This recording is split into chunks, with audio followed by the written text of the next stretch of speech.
Well, hello and welcome to my channel. This is Kodi Marshall, and as you can see, you're not going to have to look at my ugly mug, but I thought it'd be a lot more fun for you to just take a look at what it's like outside again, especially for those of you who are out there laying in bed still struggling with chronic fatigue syndrome.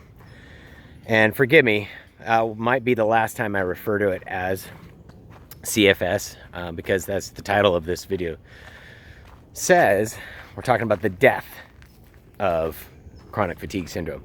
And I do mean that in two different ways. One of which is the term chronic fatigue syndrome is being phased out. And for obvious reasons, because those of us who've been suffering with it realize it is a horrible description of what's going on. If you're laying there right now, you realize if it was just the fatigue, we could possibly muscle through it, right? But it's the physical pain, the psychological, cognitive issues were the biggest one for me, of course. I struggled the most to even work on spreadsheets or anything at all, and it would take my entire day's worth of energy to do 15, 20 minutes on a spreadsheet. And that sounds like an exaggeration for some of you, but I was basically an invalid. So with that said, chronic fatigue syndrome is a horrible name for the symptoms that are associated with it. And it's not really even a diagnosis, but they are phasing in the term myalgic encephalomyelitis, which is a pretty good name for it because it really describes the mitochondrial issue that we're facing, along with the brain inflammation. So for those of you who are suffering, one of the things you may not be aware of, that headache is really a good indication of the brain swelling that you're experiencing, right?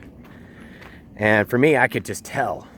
I knew when it was coming, and a big bad wave was coming because I could feel the swelling in my brain, and then the rest of the symptoms started. So, nope, I think I'm knocking you around. So, let me try that. So with that, I'm pleased to announce that it sounds like they're going to phase out the chronic fatigue syndrome term. Now, there are many other names that this disorder comes by that people think are distinct and different. I'm going to subscribe that they're not. And there are some doctors out there that are seeing the similarities. There's an incredible similarity with post-traumatic stress disorder, post-viral fatigue, I think it's syndrome, post-viral fatigue disorder. There's many other conditions. You also notice that the symptoms we have are very consistent with those described on the Candida forum. So you'll notice that, oh, by the way, that's my dog, Maverick. Maverick, you know where to go.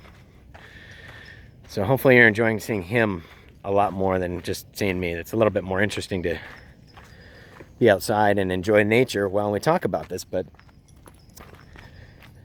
as we were talking about, the Candida forums will indicate basically the same type of symptoms.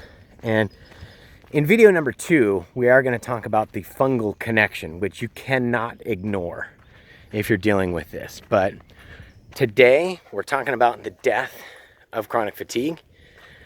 And so I also want to talk about the eradication of it. Now, on the forums that I've been on, it's disheartening because so many have lost hope. And I understand that because there were times when I was ready to give up.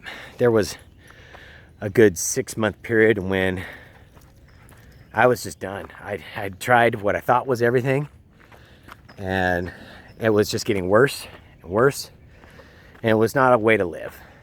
And the fact that I survived it is kind of astounding to me. I'm surprised. But I contribute a lot of that to my wife.